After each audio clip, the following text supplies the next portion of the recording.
A slight version of exponential growth is exponential decay. Your book goes into treating it as if it is a completely separate formula and all that. It really isn't.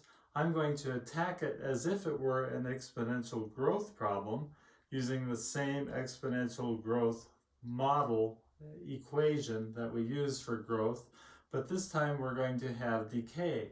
It's all reflected in the negative exponent, and we're going to solve for it and get the negative exponent, as you will see. Here's our problem. We have a hatchery releasing 6,000 trout into a stream. Dozens of fishermen, they've been tipped off about it. I know that long ago I was one with Oak Creek, the hatchery there. And we'd wait downstream, ready to catch them.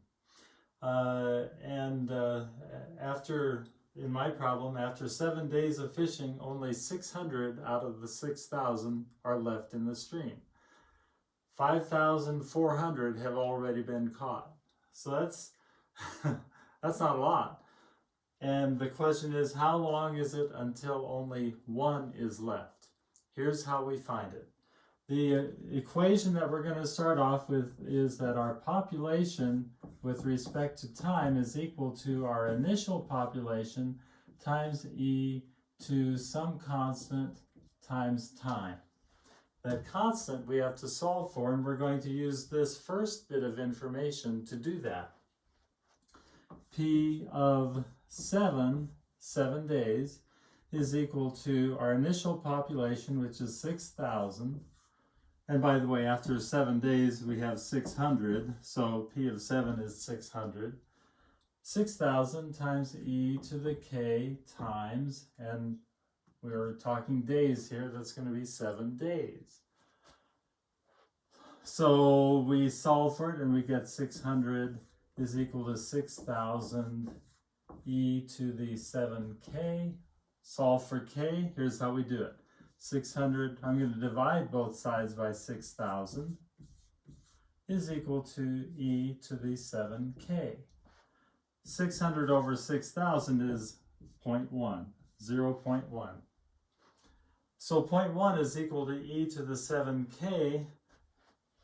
If I have an exponent here, I need to use the inverse function of the exponent to get rid of that exponent and have things nice and neat. I'm going to take the natural log of both sides because my base is e, so my natural log of 0.1 is equal to 7, well, let's write it out. The natural log of e to the 7k, which is simply 7k. So my natural log of 0.1 divided by 7 is equal to k. And when I figure that number out, go to my calculator, I get negative 0.32, oh, let's put a 0 there, 0.3289. And a lot more numbers, but 4 digits is fine. So my equation, now I know this, I don't have an unknown k anymore, I have negative 0.3289 times t. This is my new equation. I've solved for my k. Now I want to know when my population is down to 1, how many do I have, or how long does it take me to do that? Let me erase this.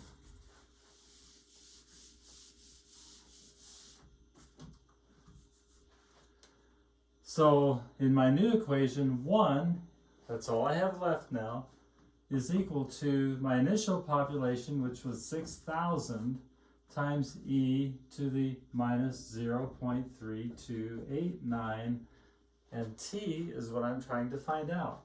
Is it going to be years? Is it going to be months? Is it going to be days? This will tell me. So like before, I'm going to divide both sides by 6,000. 1 over 6,000 is equal to e to the minus 0.3289 t. I'm looking for t. How long? Until I only have one fish left.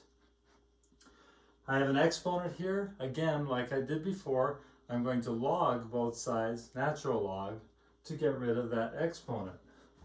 So the natural log of 1 over 6,000 is equal to the natural log of e to the minus 0.3289t, which itself is just equal to minus 0.3289t. Natural log of 1 over 6,000, that is negative 8.6995. I've worked it out ahead of time, obviously. So minus 8.6995 is equal to minus 0.3289t. Well, if I divide both sides by minus 0.3289, I'm going to get t all by itself, which is my answer. And what's also neat is the negatives are going to cancel, giving me a positive time, which is what I would expect.